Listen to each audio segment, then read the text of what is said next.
notice has all zeros. There were no changes. Senator Eltife moves. Senator Watson. I just wanted to ask Senator Hancock, how would this be different? You're not recognized.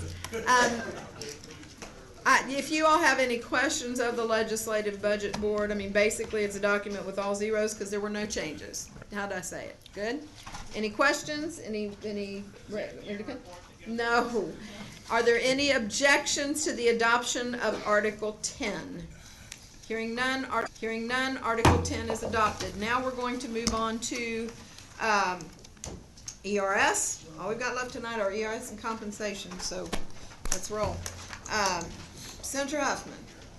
Well, and I guess we need Legislative Budget Board out here too.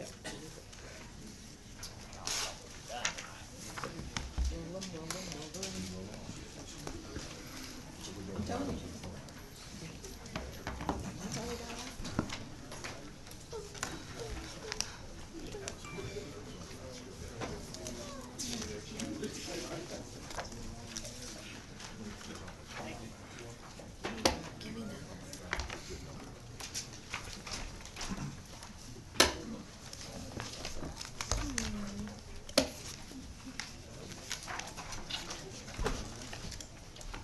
Yes.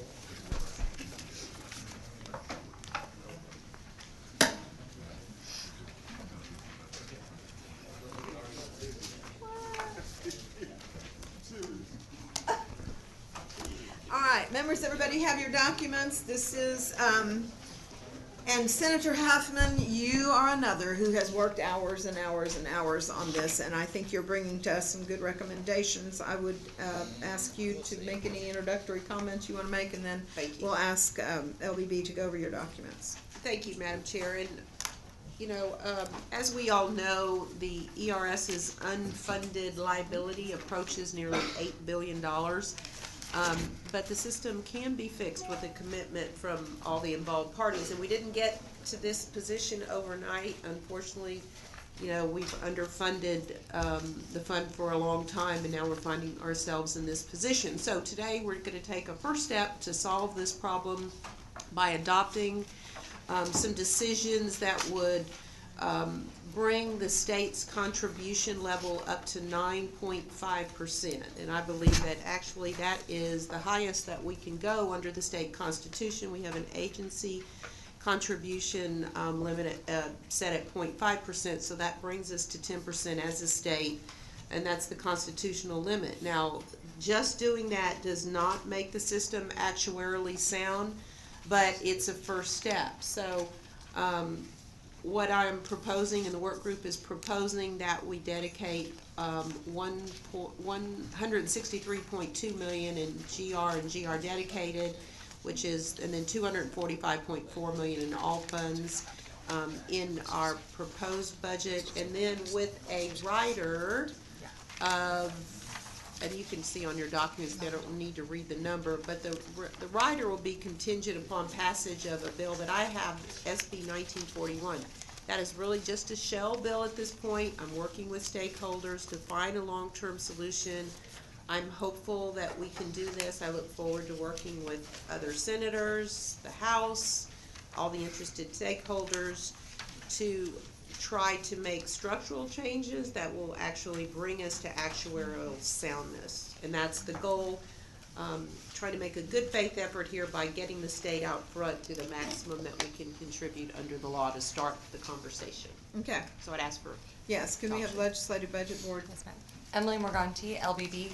Beginning on page 2 of your packet, agency requests number 1, 2, and 3 related to providing the actuarially sound rate were not adopted. Item 4 on page 4 was not adopted. Item 5 was not adopted. Work group addition number 1 to increase state contribution to the ERS retirement fund from 7.5% to 9.5%, totaling $163.2 million in general revenue related funds, was adopted. Work group addition number 2 to add a contingency rider to Article 9 to address pension related needs at ERS for $263.8 million in GR related funds was adopted, and the related contingency rider is on the following page. Okay. Senator West. Okay, so what do we do? Are Work you group, asking me that or LPB? I'm hoping LPB. LBB. work group addition number 1 increases the state contribution rate to ERS retirement to 9.5% in each fiscal year, which would bring it up to the constitutional maximum. That's the key right there, that it takes it up to constitutional maximum. The constitutional maximum is set at 10%, and this would be a combination of a 9.5% state contribution and continuation of the 0.5% agency contribution. Okay, so that sounds like a good thing. Is that a pretty good deal? Oh, you can, that's right. So the maximum we can contribute is 10%, and that's what we're doing. Yes, sir. Okay. With, What is that, where does that, in terms of the solvency of that, I hope I'm using the right terminology, solvency of the fund, what does that do? I believe that the agency is projecting the actuarially sound contribution rate for fiscal year 16 to be, they would need an 11.77% or 11.27% state contribution, and this would put them 1.77% below that rate. But the maximum we can contribute is 10%? Yes, sir. Okay, and that's based on the Constitution. Yes, sir. What did the House do? They did it I'm sorry, Madam Chair. go ahead, Senator. They did it a different way. They raised the state contribution to 9.5, so they would have done the same thing. But then they raised the employees 2.5 and then gave them a 2.5 pay raise to compensate. So it sort of was a imaginative way to go around the constitutional provisions. Okay, but that got them to the 11.27 that was necessary. It is not projected to make the fund actuarially sound at this time. It's projected to bring their amortization period to 34 years, which is 3 years above the 31-year actuarially sound contribution, or actuarially sound period. Senator Watson, you were next. Well, wait, Senator. I was just gonna say, when they first proposed their solution, it was 31, but some new numbers came out in the last few days that had changed the numbers, so it took them out of soundness with, that's how fast Yes. it's growing. It's just in that time period, it took that much more to make it sound. Senator Watson. Thank you, Madam Chair. I want to ask about the 10% since it's been brought up. There's at least some opinion that that you could have 9.5 and 0.5 or even greater if it's a contribution, so long as the aggregate's not above 10% over a certain period of time. And you're familiar with that, right? I'm familiar with ERS mentioning that in the past. All right. So, but there's at least that opinion that there might be another way to address that 10%. So before, I guess part of what I'm saying, Madam Chair, is as part of this discussion, I think it is important for us to at least have a discussion about how much the state can contribute over a period of time, particularly when it has been underfunding for such a dramatic period of time. I don't know that we change anything, but I think it's important for us to at least have that discussion as part of how we approach that. And I guess I've got a question. If you look at 9.5 and 0.5, that adds up to 10. What would you need to be the contribution, any additional contribution, before you would need to have a benefit change on behalf of employees in order to achieve actuarial soundness? I believe it would be an 11.27% state contribution, so an additional 1.77% contribution. For the state? Yes. Is that because it's because of where it's currently funded? I believe so. If I may, Madam Chair, just. Yes. It's all right. Senator go Watson, ahead. I'd just say the numbers that I'm showing is as of February the 28th, 2015, that not to require anything increased from employees and no benefit changes, it would take a 11.2% of payroll state contribution, which would be 324 million GR, 462 million all funds, and for the next 31. That brings us 31, which is actuarial soundness under statute. It's a baby. Okay. That baby can already dial a phone? It's the only time I ever leave my phone on. It's on my, One I'm extra sorry, go dollars ahead. to my favorite charity.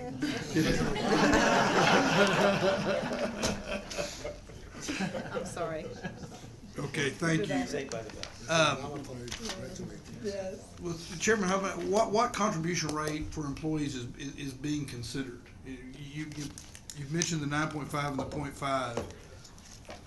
Well, we have a lot of different scenarios, and I'm happy to sit down with you and go over them, but, you know, as you well know, you can play with it all kind of ways. You can, that's why I'm trying to make a good faith show here. I'm proposing we bring the state up to the highest we can be, and so, and then we come up with a number, and from there, then that's where I have to start working with the stakeholders, cause I feel like if the state does everything that we can do constitutionally, and I understand you may take issue with what the. Sure, but I just think it ought to be look part at- of the discussion. Right, we can look Same- and talk to same the thing here, lawyers. too. Right, I want you to be part of the conversation, but I wanted to put out that I'm proposing the state does the max it can do, and we will be obligated to do that for a long time.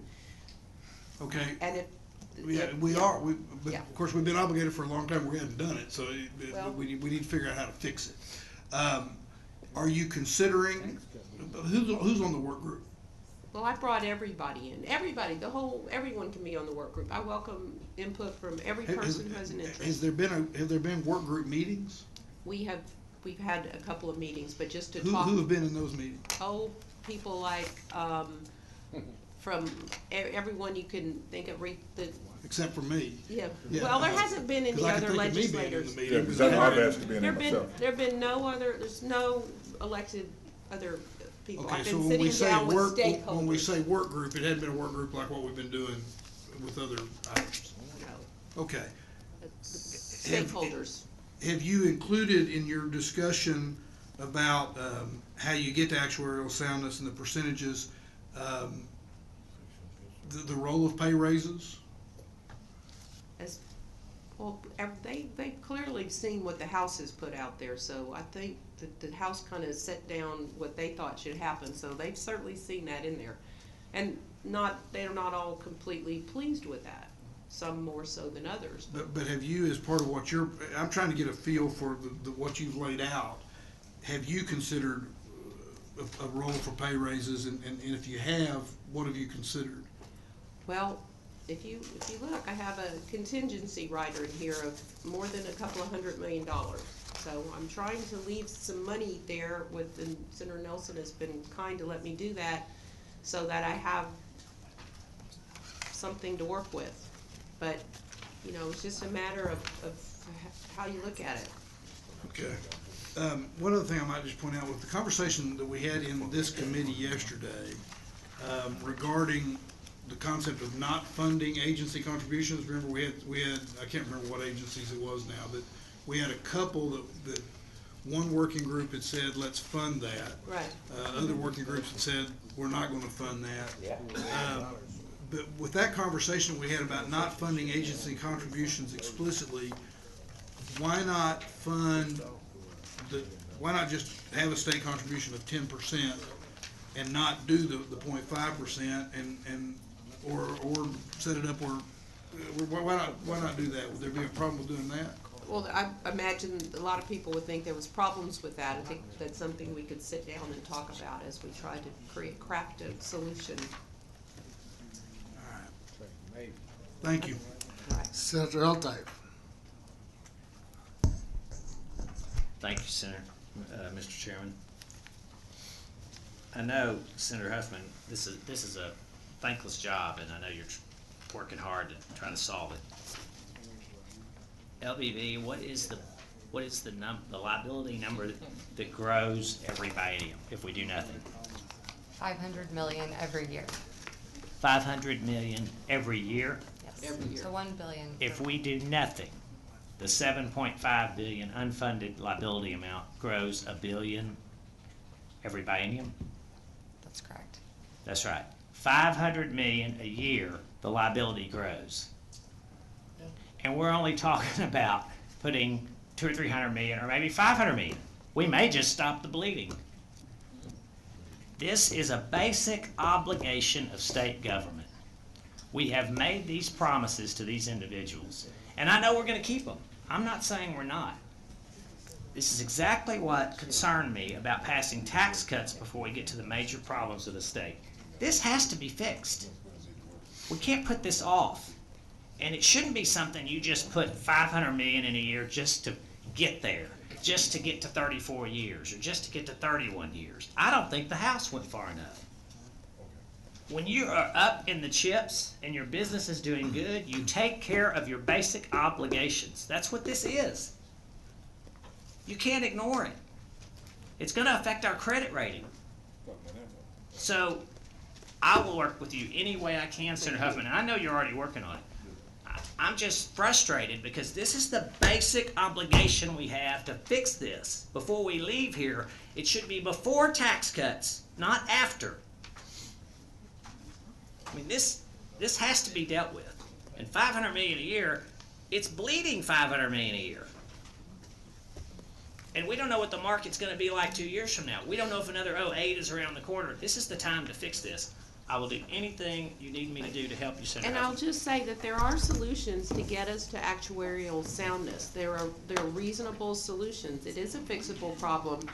And they're just tough decisions. Thank you. And that is correct. To just a lump sum just to fix it would be about $7.3 billion. Is that correct? 7.5 billion. And I'm not, so, but there's ways to do it, and I agree with you. We've gotten here because we have not adequately Correct. funded it. That is the truth. But now moving forward, we're gonna fund it adequately, but we have to come to a solution. And there are solutions out there to get us to actuarial soundness, and we'll have to work it out. And that's what I look forward to working with the committee, whoever wants to participate, to help to do that.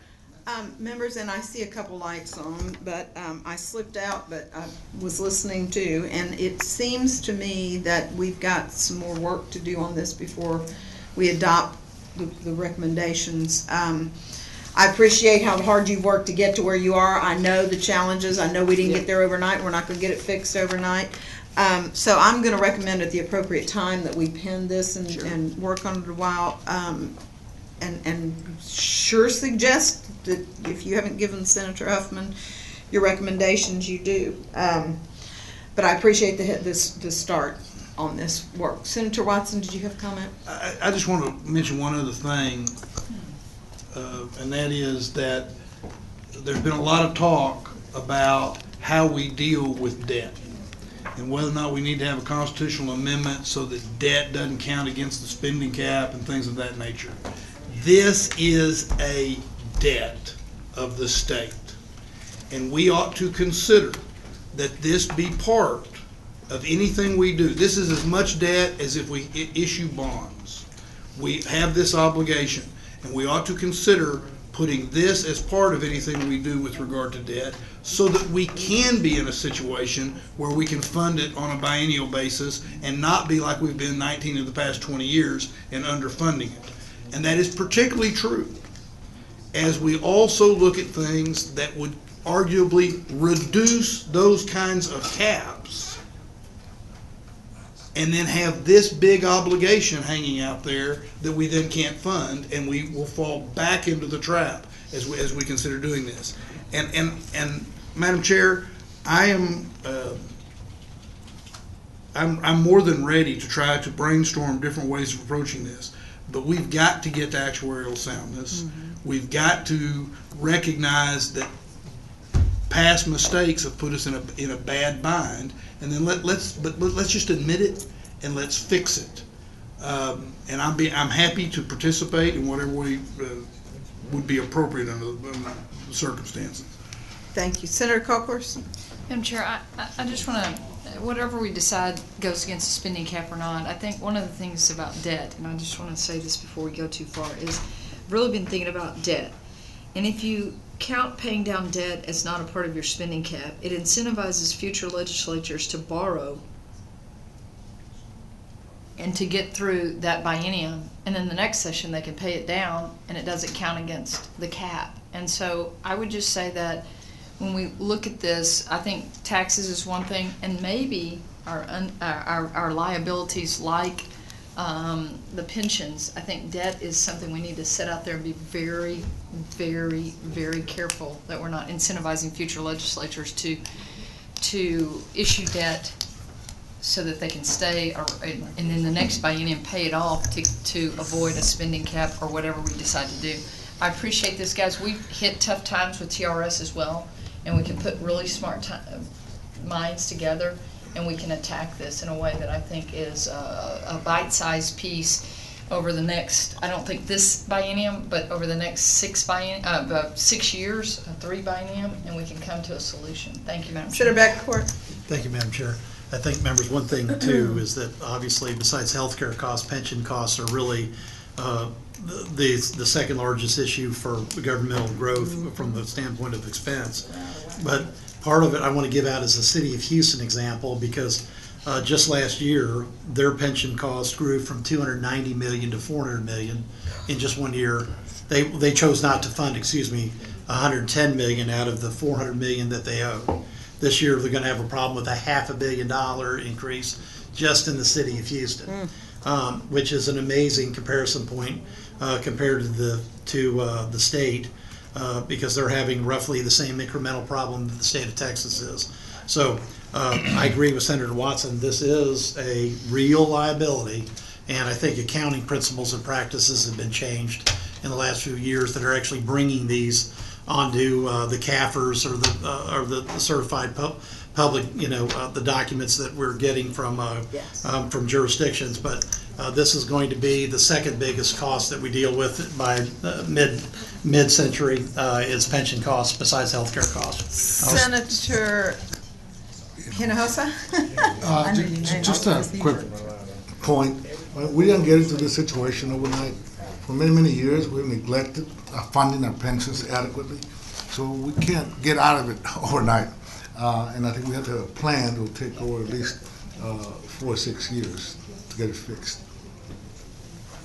Yes. Okay.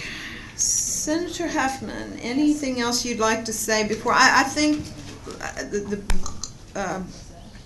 I think it would be a good idea to pin this. Let's talk about how we're going to address it immediately. I mean, members, we've got to put forth a budget, but I do think that we can do some. We can work on it. Okay. So, any objection to pending this article or this item? Okay, we're going to pin this. Now, we're going to talk about compensation, members, and I believe the LBB's got a packet for that too.